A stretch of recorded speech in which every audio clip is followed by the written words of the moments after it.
à Jésus, mon ami, viens à Jésus, car il est le chemin, la vérité et la vie.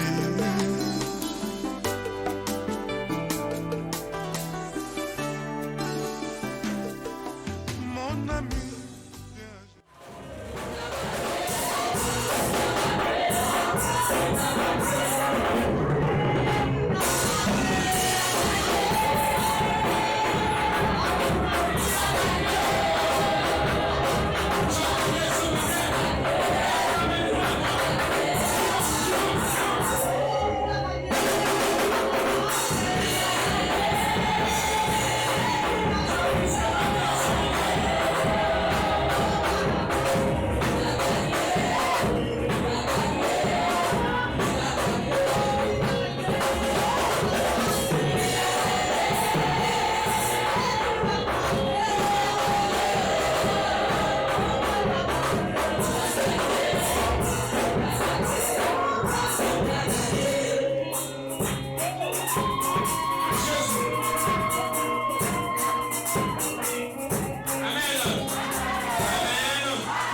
Lorsque le diable l'avait tenté, il a dit transforme cette pierre au pain. Mais lui, il a dit à Satan que voilà, je ne me nourris pas seulement de ce que toi tu me dis là, mais ce qui émane de mon Père est plus grand. Amen. Amen. Ce matin, s'il te plaît, ouvre ton cœur. Oublie tous tes soucis, s'il te plaît. Parce que cette parole, il faut qu'elle te guérisse ce matin. Amen. Amen. Amen. Nous allons inviter quelqu'un. Quelqu'un que tu connais très bien. Amen. Amen. Tu le connais très bien. Mais physiquement, tu le connais. Spirituellement, c'est l'Éternel seul qui peut le connaître. Amen. Ce matin, nous allons l'inviter. Derrière cette place merveilleuse, merveilleux endroit qui a été aménagé pour la parole de Dieu, nous allons appeler l'homme de Dieu. Nous allons appeler l'homme de Dieu, le docteur Marcel Koumba.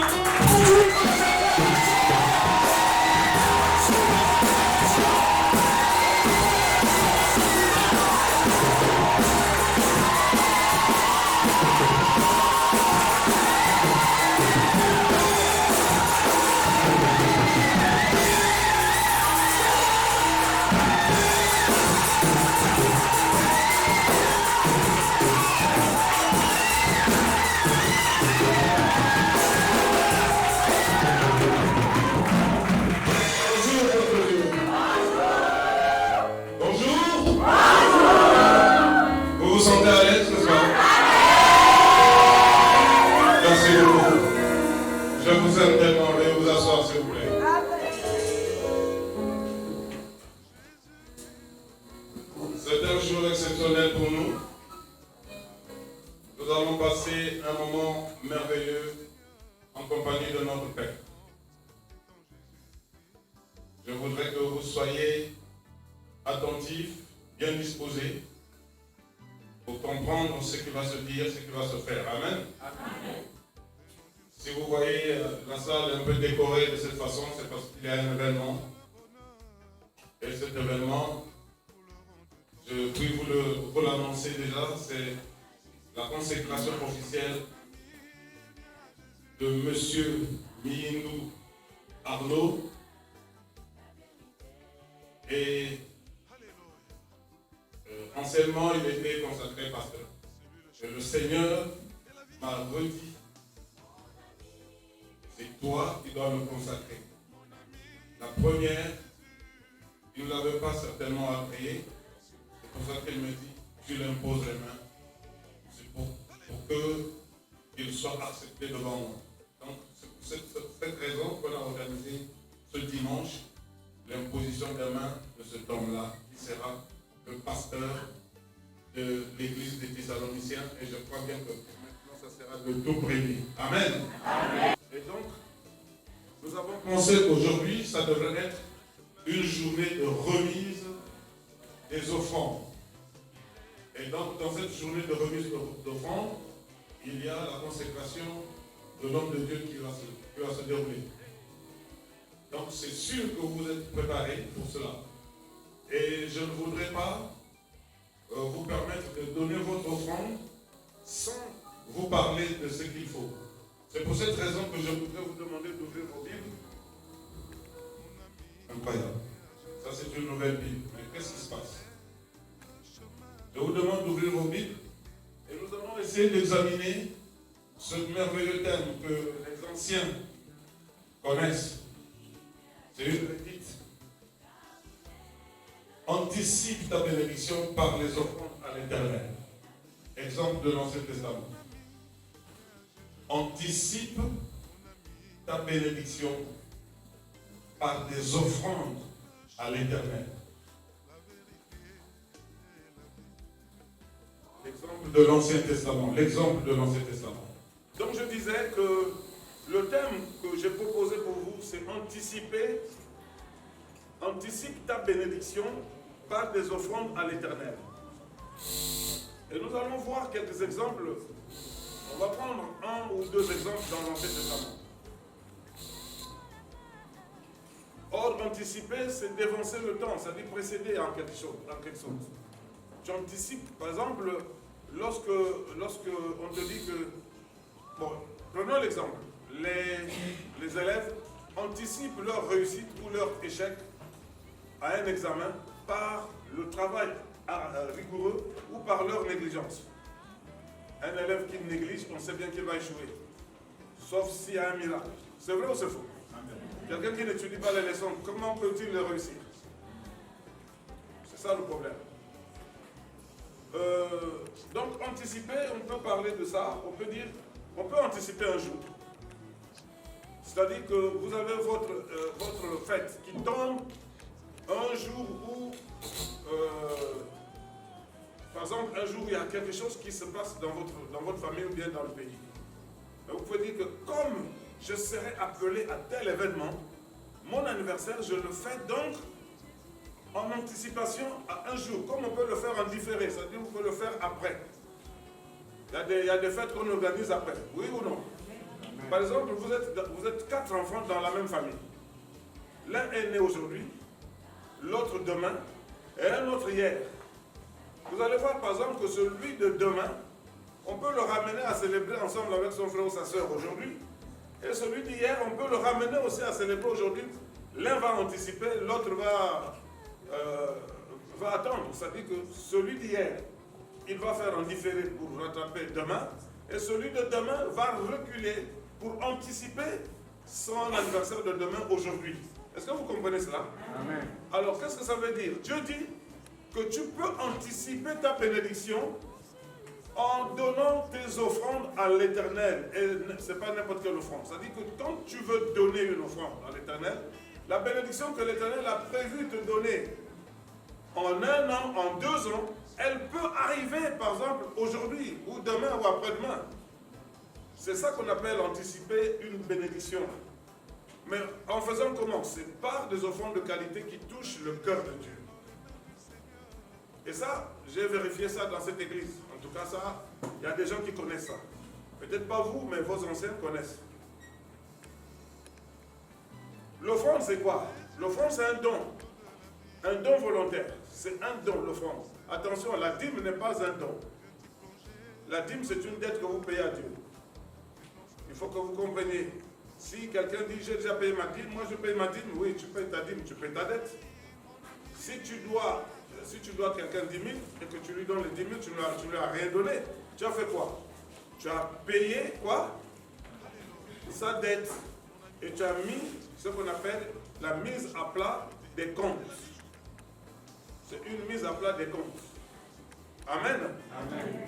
Je veux vous dire, une mise à plat des comptes, ça veut dire que tu dois quelqu'un. Quand tu payes, vous n'avez plus de problème. Même si tu te croises en route, tu ne te diras plus, mais tu me dois. Parce que les comptes sont aplanis.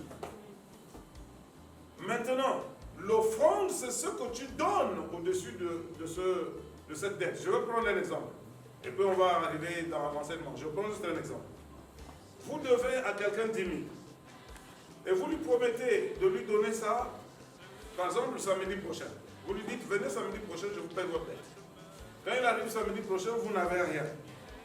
Vous vous excusez et lui l'accepte, il repart.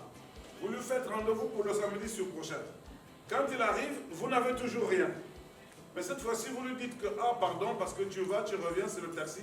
Prends quand même les 2000 francs là pour que tu payes le taxi. Est-ce que vous lui avez déjà donné quelque chose? Non. Pourquoi? Eh bien parce que vous n'avez rien donné, tout simplement parce que vous lui devez 10 000. C'est ça le problème. Comme vous lui devez 10 000, vous n'avez encore rien donné. Et donc, qu'est-ce qui va se passer? Si demain vous vous discutez, vous vous retrouvez en route et vous vous discutez à cause de sa dette, il va dire, mais pourtant moi je t'ai donné 2000 francs hier, c'est pour te dire que j'ai la volonté de payer. Et toi tu peux lui dire, écoute, s'il te plaît, pour les 2000 francs tu ne peux pas parler. Prends tes 2000 francs dans mes 10 000 que tu me dois, et puis donne-moi mes 8000 francs qui restent. Est-ce que vous voyez, vous êtes capable de dire ça, oui ou non? Tu peux parler pour les 10 000 francs, pour les 2000 francs que tu m'as donné hier alors que tu me dois 10 000. Alors récupère tes 2000 francs et donne-moi les 8000 qui restent. Je ne prendrai plus tes 10 000, tes 2000 francs là. Donne-moi les 8000. Vous voyez, donc il est toujours endetté vis-à-vis de toi. Amen. Amen. Bon, maintenant, si il te fixe rendez-vous, tu arrives. Tu viens chez lui. Ah, il te dit, ah, merci d'être venu, s'il te plaît, merci beaucoup. Il te fait asseoir, il te paye un jus, tu vois. Et après, tu peux même boire ça avec beaucoup de tristesse, parce que tu veux d'abord voir tes 10 000. Et il sort 10 000, il te donne, il dit, mon ami, tiens ça c'est pour toi, c'est ton argent. Prends d'abord un jus. Je pense que tu vas t'asseoir pour prendre ce jus-là tranquillement, oui ou non? Amen. Maintenant, et quand tu commences à partir, il tire 5 000 francs dans sa poche, il te dit, tiens, tu vas prendre le taxi. Les 5 000 vont jouer un plus grand rôle dans ton cœur que les 10 000 qu'il t'a donné. Dis Amen. Amen. Dis-le Amen. Amen. Ça sera comme ça. Les 5 000 qu'il t'ajoute, ça va frapper sa tête. Moi, je vais vous prendre un exemple. C'est mon exemple personnel. J'habitais là à la Cité Rose. Pour rentrer dans la maison, il me fallait payer 2 mois de caution plus 1 mois d'avance. La maison coûtait 250 000. Donc vous voyez, quand j'ai donné 2 mois de caution plus 1 mois d'avance, j'étais à combien? 700. J'étais à 750 à peu près. Oui? 250, ça fait 500. Plus 250, ça fait 750. J'ai payé les 750. Et nous avons habité là 4 ans. Maintenant, le jour que nous sortions, il fallait que nous consommions les 3 mois. Alors donc, on a consommé sur les 3 mois, on a consommé le mois d'avance, donc le mois d'avril, on n'a pas payé. Et le mois de mai, le 10, nous sommes sortis. Je suis allé voir le propriétaire et sa femme. Je dis, mais nous avons construit quelque chose, donc nous aussi, on n'est plus en location, on va rentrer comme ça. C'est où? J'ai dit au PK 18. Ah, mais l'argent, les 500 000 qui restent, on ne sait pas comment on va faire. J'ai dit non. J'ai passé 4 ans ici. Et j'ai utilisé le terrain, je faisais des fêtes ici et tout. Je n'ai pas eu de problème, même pas un jour devant ma porte. Les 500 000 francs peuvent rester, nous on est partis. Dites-moi un peu comment les gens là ont écouté cette parole. Ils n'ont pas accepté tout de suite, ils ont dit, monsieur Koumba, vous dites quoi? Je dis, mais les 500 000, ça peut rester. Ils étaient là, ils se regardaient, Aucun locataire n'a eu à faire ça dans leur maison. Comment pensez-vous que ces gens pouvaient me considérer? Vous-même, vous pouvez comprendre, n'est-ce pas? Et je payais leur maison toujours en avance. C'est-à-dire que je payais toujours avant de consommer le mois. C'est-à-dire quand on arrive à la fin du mois, je paye le mois qu'on commence déjà. C'est toujours comme ça que je rentre. Quand je rentre dans les maisons des gens, je paye toujours un mois en avance. Parce que je n'aime pas avoir la dette, je ne veux pas avoir quelqu'un devant ma maison pour dire paye, paye, paye. Donc, non seulement que je ne devais rien, Mais eux, ils me devaient 500 000. Les 10 jours là, on pouvait enlever 50 000 pour les 10 jours. Et puis j'avais fait des petites réparations de fenêtres et tout ça. Ça pouvait être comptabilisé dans ça, n'est-ce pas? Mais entre-temps, les 500 000, j'ai laissé. Et ça frappait leur tête plus que celui qui a fait du bruit. Mon voisin qui était en bas a fait du bruit. Et il est sorti. Ils avaient un mauvais souvenir de ce monsieur. Mais moi, quand je suis sorti, jusqu'aujourd'hui, ces gens m'appellent toujours. Donc vous comprenez. Alors si quelqu'un vous doit, si vous devez à quelqu'un 30 000, vous lui payez ces 30 000, vous lui donnez 10 000 de taxi, je pense que ce monsieur-là ne vous oubliera pas facilement. Il va témoigner de vous. Amen. Amen. C'est la même chose avec Dieu. Quand vous avez payé votre dîme, la dîme, c'est pas vous qui décidez. C'est Dieu qui décide de prélever la dîme dans vos revenus. Mais c'est vous qui gérez. Vous prenez, vous mettez dans l'enveloppe et vous lui apportez ça avec joie. Il comptabilise. Mais ce que vous mettez au-dessus, c'est plus grand que la dîme. Ça dépasse la dîme. Et ce que vous mettez au-dessus vient de votre élan. C'est vous qui décidez combien vous allez lui donner.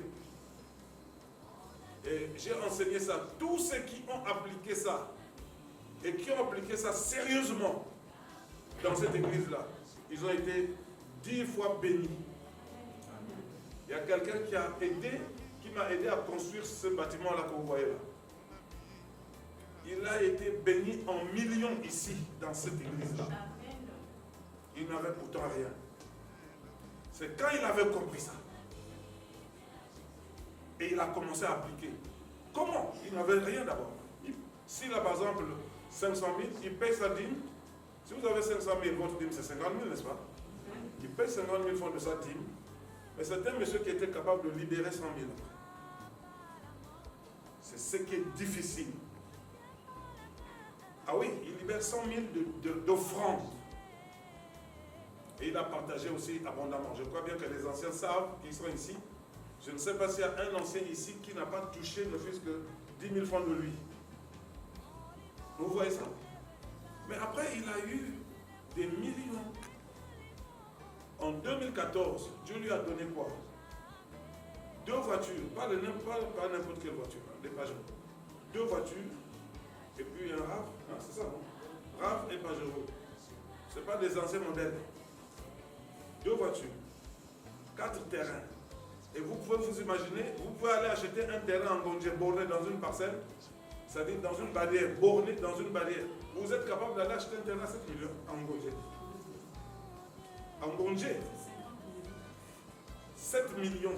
Le monsieur lui a vendu le terrain à 7 millions. 7. Si ce n'est pas donné, c'est quoi donc? Si ce n'est pas la bénédiction de Dieu, c'est quoi? Et quand il a commencé comme ça, il a commencé à voir la première grande bénédiction qu'il avait, c'est 10 millions. Chaque fois qu'il fait, c'est un architecte, chaque fois qu'il faisait une maison, un dessin, si c'est 2 millions, on lui donne 500 000 et le reste c'est 50, 30, jusqu'à ce qu'on ne donne plus. C'était toujours comme ça. Quand il est venu, j'ai déposé les mains, j'ai prié, on a fait des jeux. J'ai dit voilà ce qui va t'arriver. La première fois qu'il a, j'ai dit passe la Pâque, fais une bonne offrande, tu verras. L'offrande qu'il avait fait, c'est carreler là où nous vivions et puis crépir et mettre la peinture. Et après, il n'avait plus d'argent, mais il a mis quand même 300 000 dans l'enveloppe. Il dit, c'était pas beaucoup, mais j'ai dit, c'est ce que tu as. Il a mis ça. J'ai dit, tu as bien passé ta part, tu verras, dans quelques jours, Dieu va te bénir. La première bénédiction, c'était 10 millions cash. Il n'avait jamais eu ça. Sa femme a témoigné. Deuxième, ça dit que ça c'est en mai. En juin, juillet, il a eu un contrat de 30 millions, on l'a payé cash. En août, il a eu un contrat de 50 millions, on a payé cash. En octobre, il a eu un contrat de 150 millions, on a donné l'avance de 100. Est-ce que vous comprenez ça? Et c'est en décembre qu'il a signé un contrat de 300 millions avec une banque ici. Le monsieur là, niveau première, il a même arraché un contrat à Shell Gabon à Gamba pour la construction de la cité de Shell à Gamba. Celui qui a fait les dessins. L'offrande. Dis offrande. Tu ne m'as pas écouté. Dis offrande. L'offrande, c'est au-dessus de la dîme. Mais tu ne peux pas payer l'offrande sans d'abord commencer par le soubassement. Le soubassement, c'est quoi? La dîme, c'est le soubassement. C'est le soubassement de la dîme. Je te mets au défi, si tu fais ça avec Dieu, si tu ne vois pas, tu viens, on va parler, tu vas me dire, tu m'as trompé. Et si tu as payé des offrandes ici, tu notes, on va faire des efforts, nous tous cotiser pour te rendre ton argent. Parce que je sais que ça fonctionne. Amen? Amen. Je connais, ça fonctionne. Donc c'est pour vous dire que, selon Dieu, une offrande doit être quelque chose de qualité qui va de l'intérieur de toi vers l'extérieur. Et elle doit être de qualité à ses yeux. Aux yeux de Dieu. Et depuis toujours, des hommes ont voulu toucher le cœur de Dieu en donnant des offrandes. Depuis toujours. Et je peux même dire que depuis Noé, les hommes ont commencé, pas Noé, depuis Abraham d'ailleurs lui-même. Non, depuis Adam lui-même. Les gens ont commencé peut-être à faire des offrandes. Mais les offrandes que nous connaissons, qui ont retenti, ce sont les offrandes d'Abel et de Caïn. Amen. Abel et Caïn. C'est là où nous allons voir tout ce que je venais de vous dire là. Ouvrez vos Bibles dans le livre de Genèse, chapitre 4. Y a-t-il quelqu'un qui a une Bible ici? Levez les mains ceux qui ont des Bibles. Levez les mains. Ceux qui n'en ont pas, levez les mains. Vous avez quoi d'autre? Mes frères et sœurs, qu'est-ce que vous avez à la place? Ici, on ne fait pas comme dans d'autres religions où vous venez, vous vous asseyez. Le pasteur parle, vous ne vérifiez rien. Non, ici, c'est pas comme ça. Ici, vous devrez regarder ce qui est écrit. Si tu connais lire écrit, tu dois voir ce qui est écrit. Écoutez, chapitre 4, nous allons lire le verset... Bon, commençons au verset 1 et 2, 3, et puis nous allons continuer. Regardez ce qui est écrit. Adam connut Ève. Le verbe connaître, c'est-à-dire ils sont déjà hors du jardin maintenant. Le verbe connaître, c'est aller vers une femme dans le but de lui donner des enfants. Quand vous entendez dans la parole, on dit un tel connut sa femme. C'est aller dans le but de donner des enfants, le mot connaître. Maintenant, on peut dire il prie avec lui sa femme, ça c'est juste dans le cadre du plaisir. Ou il coucha avec quelqu'un, c'est dans le cadre du plaisir. Mais connu, c'est dans le but de donner des enfants. Vous allez voir ça dans la Bible partout. Et il dit, Adam connut Ève, sa femme. Elle conçut. Ah, c'est ça. Elle conçut et enfantant qui? Caïn. Amen. Elle conçut et enfantant Caïn. Et elle dit, j'ai formé un homme avec l'aide de l'Éternel. Ça c'est Ève qui dit ça. Plutôt, oui, Ève. J'ai conçu un homme avec l'aide de l'Éternel. Elle enfanta encore son frère Abel. C'était leurs premiers enfants. Abel fut berger. Caïn fut laboureur, comme son père Adam. Parce que Adam, Dieu lui avait donné de cultiver le jardin et de le garder. Amen. Ici, Caïn était laboureur. C'est quelqu'un qui cultivait. Et on nous dit, au bout de quelques temps, Caïn fit à l'Éternel une offrande de fruits de la terre. Ah! Vous voyez, il a eu le désir de faire une offrande. L'offrande, c'est la décision que toi tu prends sans contrainte de donner quelque chose qui t'appartient à qui? À l'Éternel. Ou bien à quelqu'un. Tu peux offrir quelque chose à quelqu'un. Il n'y a pas de contrainte. Attention, si moi je vous demande quelque chose et que vous me donnez, ben, ça peut paraître une offrande qui est contraignante parce que je vous ai demandé. Mais une offrande, vous ne m'avez rien demandé et je pense à vous, je vous donne, elle aura beaucoup plus d'impact dans votre vie que lorsque vous m'avez demandé. Oui ou non? Parce que comment je peux savoir que vous étiez dans le besoin, je fouille ma poche, je vous donne. Et ça fait beaucoup plus. Ça fait beaucoup plus d'impact lorsque vous-même vous pensez. Et ici, Caïn a pensé. Bon, je ne dis pas que l'offrande qu'on demande, parce que Dieu dit, Dieu dit aussi, si vous lisez dans Exode chapitre 25, Dieu dit, au verset 1, Dieu dit à Moïse, dis aux enfants d'Israël de m'apporter des offrandes. Dieu a demandé aussi des offrandes. Donc ici, Caïn lui-même dans son cœur, il a décidé. C'est ça d'abord le point de départ. Nous connaissons tous que Caïn c'est un méchant, mais le fait qu'il ait décidé, ça quitter droit de son propre cœur. Amen. C'est ça d'abord. Quand tu fais une offrande à Dieu, décide d'abord. Parce que quand tu as déjà décidé de donner à Dieu, oh là là, si tu as décidé réellement, tu ne peux plus toucher. Quand tu touches, ça veut dire que ta décision n'était pas ferme. Tu avais ton cœur là-dessus. Alors il n'y a rien à faire, c'est ça. Il faut te repentir si tu as bouffé l'offrande de Dieu. Il faut te repentir. Si tu as donné et puis tu as bouffé, il faut vraiment te repentir. Ne prends pas ça à la légère. On ne blague pas. On ne fait pas un vœu à Dieu et puis après, sans problème, tu t'en détournes. C'est pas ça. Il faut te repentir. Et Dieu est fidèle pour t'écouter. Et au verset 4, on dit, et Abel, de son côté, en fit une. Ah, là, nous allons maintenant dans l'élan et dans la qualité des offrandes. Abel de son côté en fit une des premiers-nés de son troupeau et de leur graisse. Maintenant, Caïn a donné une offrande de fruits. Abel a donné une offrande des premiers-nés de ses animaux. Écoutez maintenant ce qu'on dit dans le même verset. L'Éternel porta un regard favorable sur Abel et sur son offrande. C'est là où je en viens. Celui qui avait commencé, c'est l'aîné. Pourquoi l'Éternel n'avait-il pas porté un regard favorable à l'offrande ou sur l'offrande de Caïn et sur Caïn? Pourquoi? Pourtant, il a décidé de lui donner une offrande. Alors, ce que je vais vous dire, c'est ceci. Remarquez d'abord ce que dit la parole. Il fit une offrande de fruits. Écoutez, vous avez un manguier qui est en train qui a donné des mangues et qui est en train les mangues sont en train de mûrir. Vous allez cueillir, parce qu'il y a une mangue qui est déjà mûre.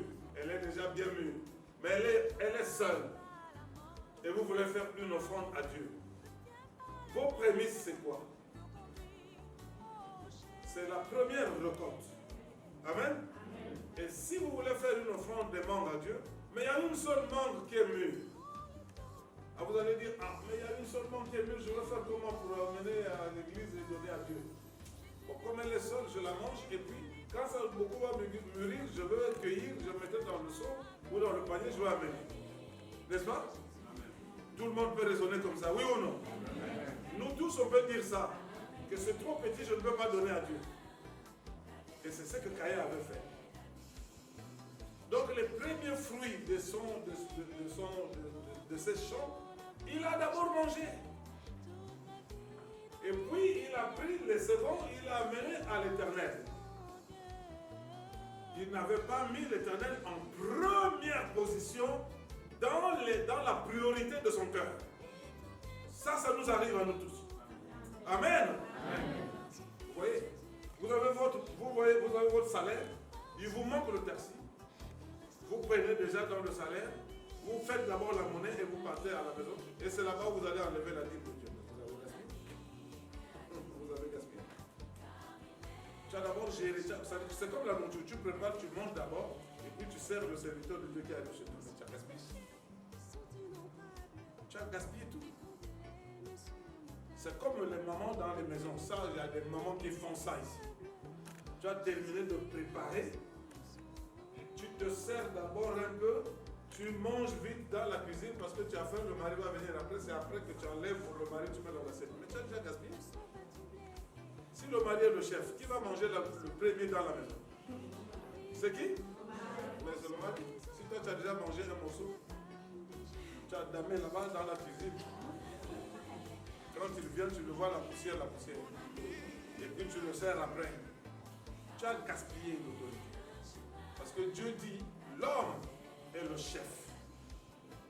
Vous n'allez pas manger avant votre directeur général, c'est impossible. Vous voyez ça?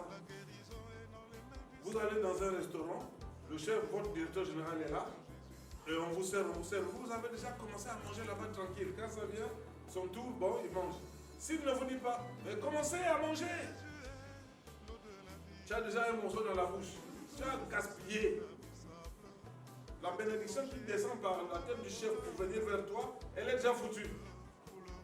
C'est la même chose pour Caïn ici. C'est pour ça que l'Éternel n'avait pas jeté un regard favorable sur son offrande. Parce qu'il avait d'abord mangé les premiers, les prémices. Dans le mot prémices, nous avons premier. Donc les premières choses appartiennent à qui? À l'Éternel.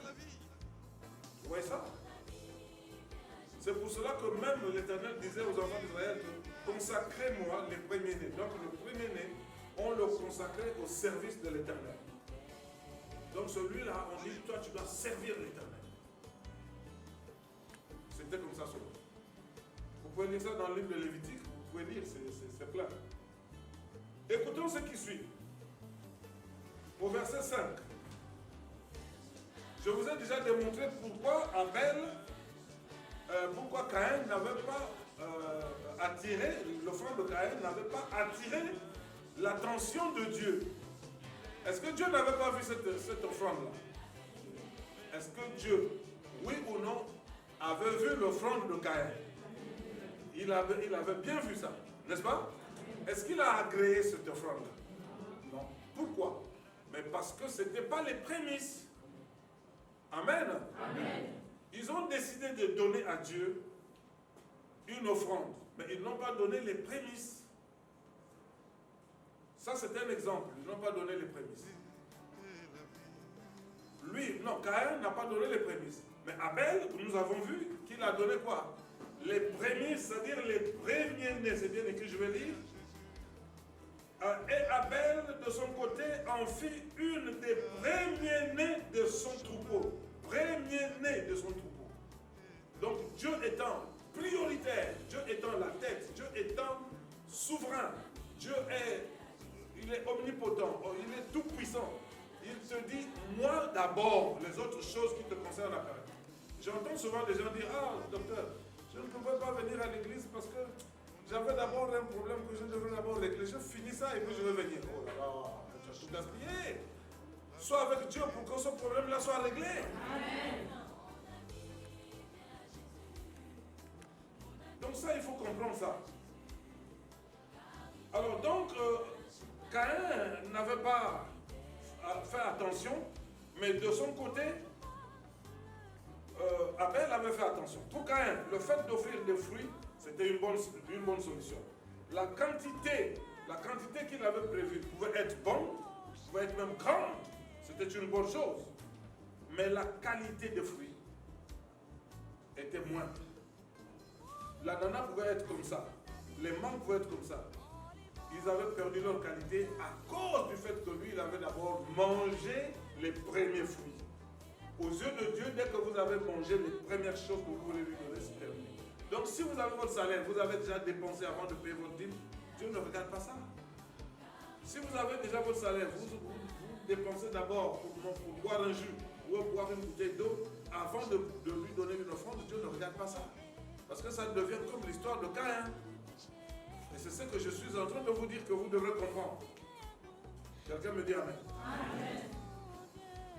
Et fais que Père, leur offrande puisse déclencher la bénédiction, la grande bénédiction que tu réserves pour chacun. Merci Papa pour ceci. Mets une barrière de feu autour d'eux et autour de leur offrande. Au nom de Jésus-Christ de Nazareth, j'ai prié. Le peuple de Dieu dit Amen. Amen. Merci. Veuillez vous asseoir. Ici, à Chapelle, c'est qui? Comment c'est la vie tout partout? Donc, c'est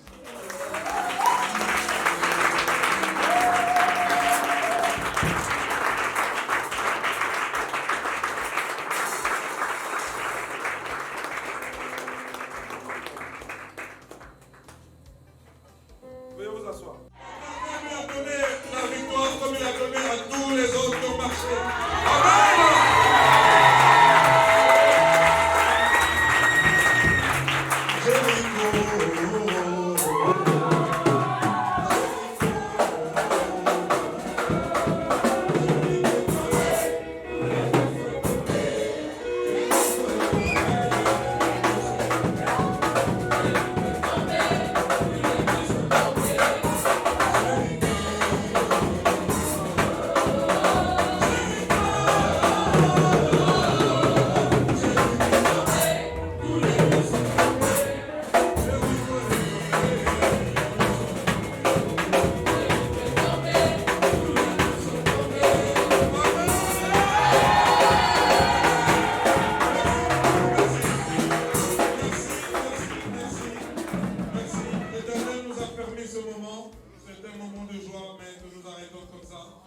Éternel, notre Dieu, tu as été présent avec nous.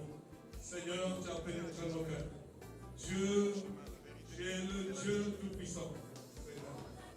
Tu as étendu ta main pour nous accompagner.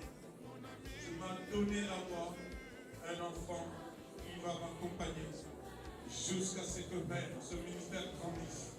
Et jusqu'à ce que je partirai de cette terre, tu me donneras cet enfant à côté de moi. Merci Père, tu m'en donneras d'autres qui vont être aussi humbles, disposés à travailler dans ce ministère sans orgueil et arrogance, mais avec beaucoup d'humilité, Seigneur. C'est ce que nous cherchons. Merci Papa de ta bonté. Et voici ton peuple. Nous clôturons ce moment et que ce peuple puisse partir à travers donc les chemins de chacun. Béni Père.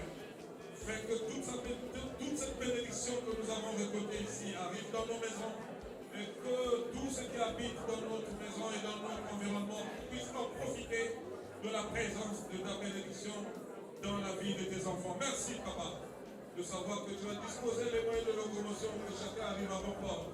Ô Dieu de miracles, fais encore quelque chose pour chacun de nous à partir d'aujourd'hui. Au nom de Jésus-Christ de Nazareth, nous avons prié. Nous disons tous Amen. Alors, comme tu peux pas embrasser ton frère et ta soeur, tu lui dis seulement par ta bouche, l'Éternel t'a béni. Dis à ton frère, dis à ta soeur, l'Éternel t'a béni. Merci beaucoup. Merci. Où tu passes en tant qu'homme de Dieu, en tant que pasteur. Il t'envoie, Jésus t'envoie. Le Seigneur Jésus t'envoie, comme il a envoyé Paul. Et quand il a envoyé Paul, Paul n'est pas parti faire ses églises. Il n'a pas fait ses églises, il a fait l'église du Seigneur. Amen. Amen. Et comme l'église de Thessaloniciens, je me rappelle bien, un frère s'est levé et a parlé. L'Éternel dit, non, il dit, l'Éternel a dit, j'ai de regard sur ce ministère. Je dis, mais je sais.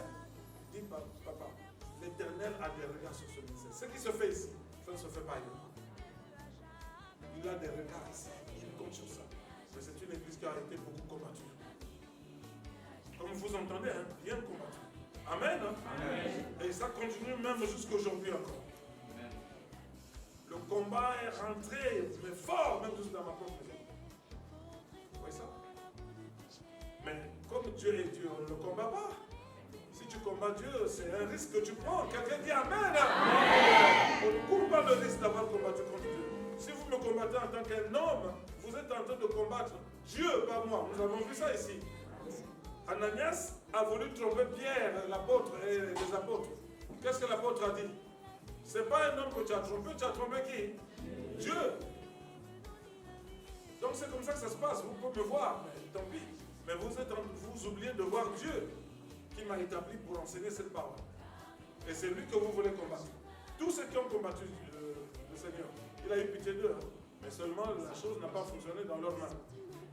Donc, homme de Dieu, écoute-moi bien. Je n'ai pas beaucoup de choses à te dire.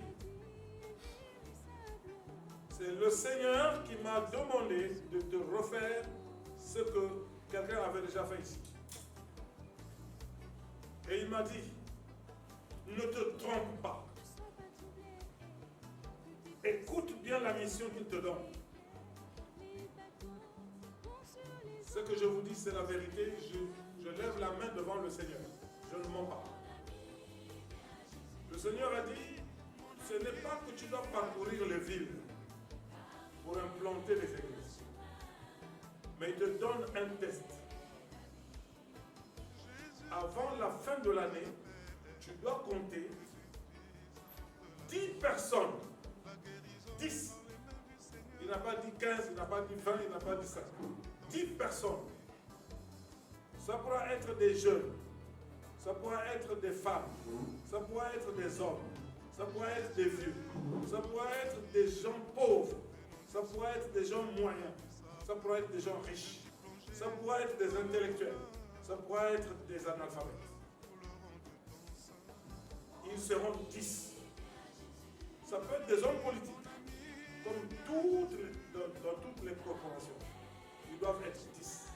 Qu'en un an, tu dois amener ici à l'église pour que ces hommes-là naissent de nouveau, afin que tu puisses faire le début de cette mission que l'Éternel te donne. Tu dis Amen. 10 personnes. À partir d'aujourd'hui, tu dois atteindre ce quota-là pour une seule année.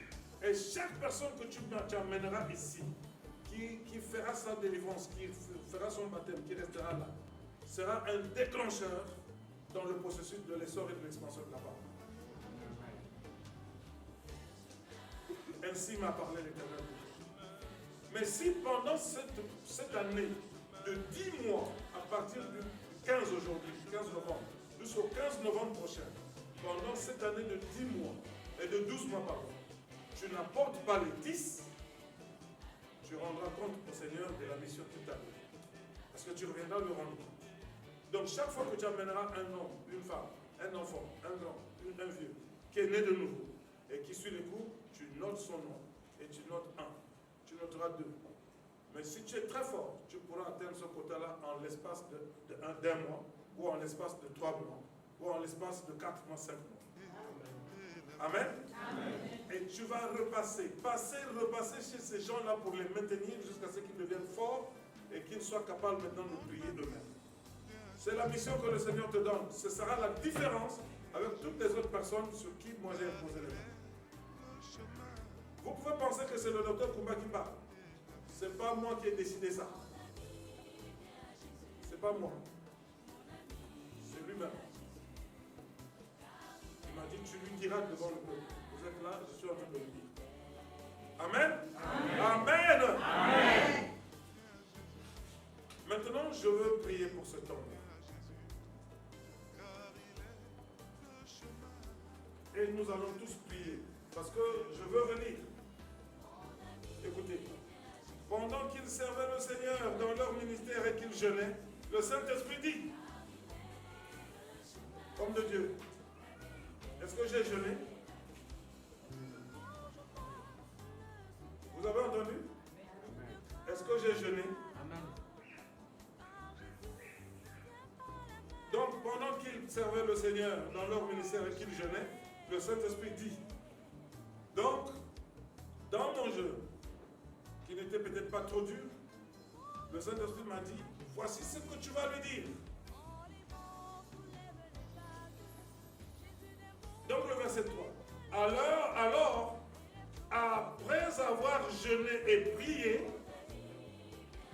Barnabas et Saul, après avoir prié, jeûné et prié, ils leur imposèrent les mains et les laissèrent partir.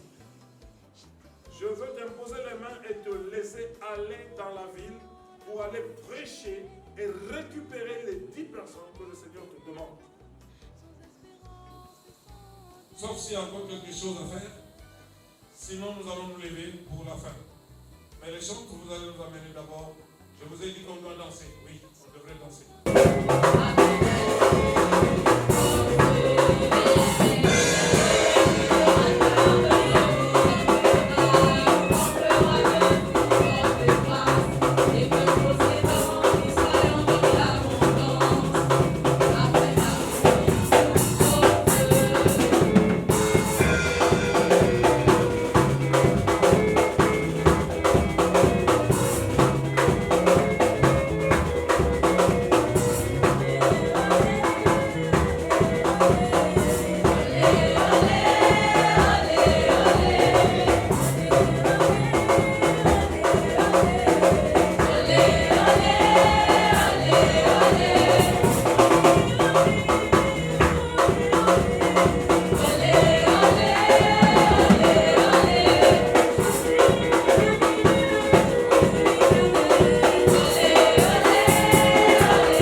à Jésus, mon ami, viens à Jésus, car il est le chemin, la vérité et la vie.